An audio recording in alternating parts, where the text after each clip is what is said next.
I believe Paula Sanford has had a passion all of her life for people.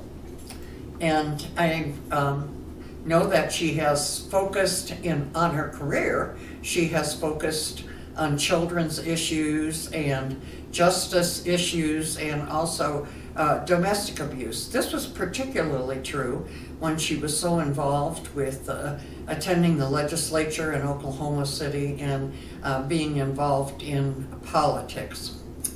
Well, Paula and her husband Bill moved into Epworth Villa in January of 2022. She has raised 3 sons and her husband. He has been an activist all of her life, and she continues to be involved in a lot of activities. She just likes people, and she just wants everybody to have a good quality of life. So let's hear more from this lady about her very busy life. So Paula, your beginnings were where? I was born in Nowata, Oklahoma, which is in northeast Oklahoma. It was named after the Nowata Indian tribe, I assume, because I was told that it was actually the person who nailed the sign was drunk, and so he got A instead of ER. Now, I like the first explanation. Okay. But you did move several times, is that right? Right. My dad worked for Safeway, and we moved to Bonita and Pahuska and Miami. And so that was my upbringing until 11. And then we moved to Oklahoma City when I was 11. Well, and I think you maybe liked Miami best as one of the places where you grew up. Was that? Yes, probably so. I was a little bit older. I made friends better. I enjoyed the church more. I was baptized there. It was just a good time because my mother liked it too, and my daddy. But my mother made such good friends that I enjoyed it too. Do you ever have any opportunity to go back to any of those places? No, I don't. But I have met one of my friends accidentally. I was working on a fundraiser at the Kerr's house, and one of my friends introduced her mother, and she was from Miami, and the last name was the same. And that's how I knew that Patty was from Edmond. Do you have siblings? Yes, I have one brother. He's about 18 months younger than I am. He was a coach football, and then he moved to Yukon from McAllister and taught soccer, but he's retired now. Okay, does he live around here? Or? He lives south Oklahoma City, almost to Moore. Did you attend college? Yes, but I only went for 2 years. I went to a 2-year school. It was for girls in Columbia, Missouri. There were 2-year schools for girls in Columbia, as well as the large university. Okay. Following college, you did go to work as a private secretary. Speak about that time. That was at Mid-Continent Insurance Company. It's now the Oklahoma Historical Society on 13th and Chartel. Upstairs on the 3rd floor lived Mrs. Stewart, whose husband started the insurance company, but she remained in that top floor until she left Till she passed away? Till she passed away, yes. Oh, okay. Yes. All right. Well, you married, you had 3 children, and you did spend your time raising those kids. Talk about the activities with the kids and your church activities. We were very active at Chapel Hill United Methodist Church, and then we moved to Corpus Christi. But that's where we were really more active, although Bill was superintendent of school at Chapel Hill. But when we moved to Corpus Christi, we attended a Methodist church there. We really, really had fun there because we didn't know anybody in Corpus Christi. So it was a great place to live. The boys could play outside. It was good weather, and it was close to the beach. So what are your boys' names? Chad is the oldest.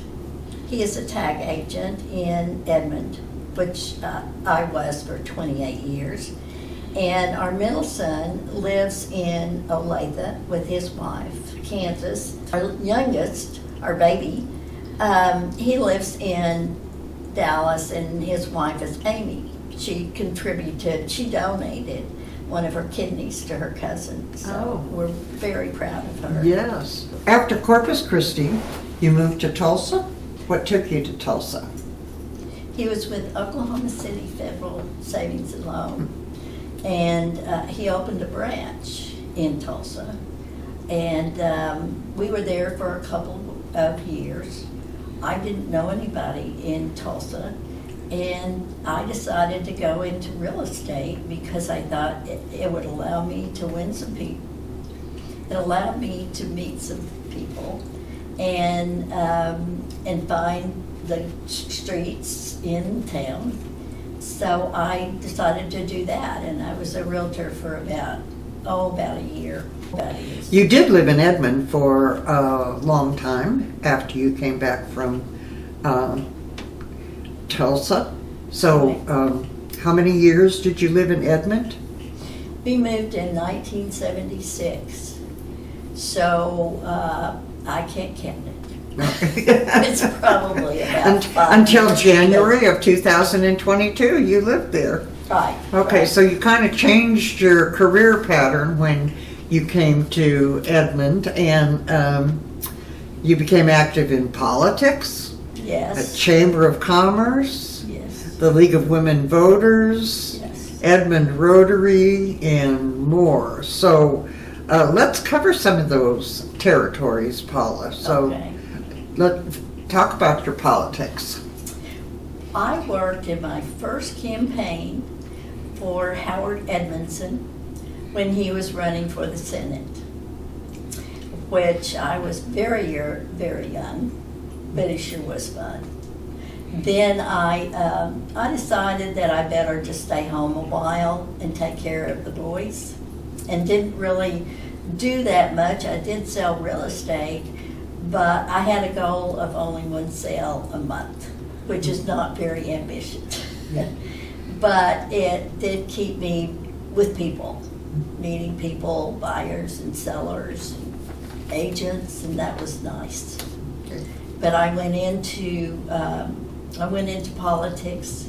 I started lobbying at the Capitol. Actually, I was a volunteer, so I called myself a advocate for children mainly, but women's issues, and even though children, but juveniles also, and I really liked it. It was a lot of fun, and I would like to do it again, but I just can't seem to get together with the new style of lobbying.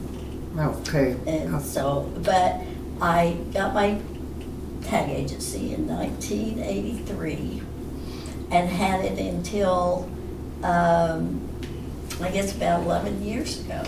And then my son took it. You served on the Edmond City Council for a Yes. while? Any dramas there? Oh, no. It was just perfect, huh? Yes, we had one that was punted from the council that was before us. And it had to do with apartments. And they would have, the apartments would be helpful and paid for by the federal government. And so they were Title VIII. There was a lot of conflict about that. In fact, the one that really bothered me the most was a teacher that sent me a letter and said that those children, those kinds of children, do not belong in our grade school. So that one really got to me because here was a teacher being so prejudiced. Yeah. That bothered me. But one of my that was most difficult, but a big proud, there were two prides of proudness. There were two issues that I felt good about, and one of them was the dog park. I decided, and several of the people with the PAWS group, and that's advocate group for dogs, they felt that Edmond needed one. And there was one created in Oklahoma City by Don Bobzine, and I knew him. So we would sit down and talk about his love for dogs and the dog park, and he helped us convince people that we needed to do that, and so we were able to do that, and it just makes me so excited when I It's a drive by. treasure. The other one was a conflict with neighbors because Walmart wanted to build on I-35 in Edmond, and so there had been controversy about others. But this was in back of a subdivision, and it was also cutting down trees on I-35. But so I was kind of the swing vote. It was going to be two that would and two that wouldn't. I thought that maybe there would be some positive from that. It's difficult to have a real positive in a big box retail sale. And so in talking with and visiting with the architect and some of the management, I told them that I believed that they could keep some trees as a tree preservation, because that was really important with Oklahoma City, Edmond. And I told them, I said, Walmart in Grove has a tree preservation area. So why can't we have a tree preservation area in front of the Walmart? I didn't get any problems with them at all. And the next thing we met, the architect had pictures of the tree preservation in Grove. Well, I felt like that was a lot of an effort to really convince us to do So has that neighborhood been okay since? No, probably not. Oh. There are sometimes homeless people that live back Oh. there, and but they've adjusted. They're not happy with it, but it got worse in that area. So It's a good shopping place. It is, and brings in lots of sales tax money. Well, your family releases stress at your lake home. Yes. Where is that? On Monkey Island. Okay. We're not actually on the water, but we are close. We can see the water, and it's just so peaceful and so quiet. I think the stress is relieved about the time we get off Will Rogers Turnpike and get on the road to the lake, which is about half an hour more, but it's just a wonderful feeling Plus, I had all of those things, agendas and research and all of that I had to study over the weekend.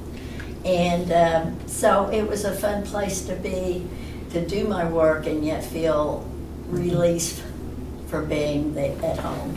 Do you get to, are you still going to the lake periodically? Yes, we haven't been able to do much in the last couple of years, but our kids have grown up, and I think they love being there.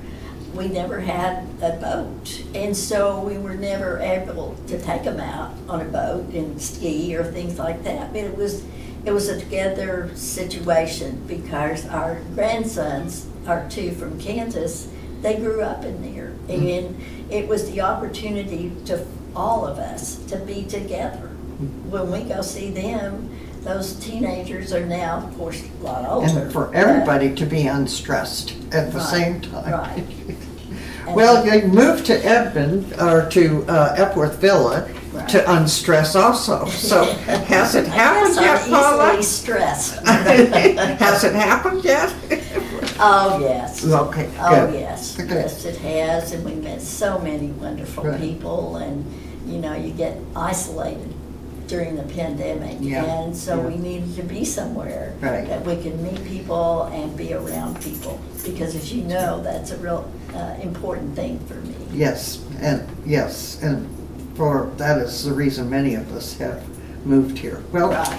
listening to your life has just made me dizzy. And do you have anything? Well- Do you have anything left on your bucket list? Oh, yes. Do you? Yes, but I can't find the bucket list. Oh, And I okay. don't remember what was on it.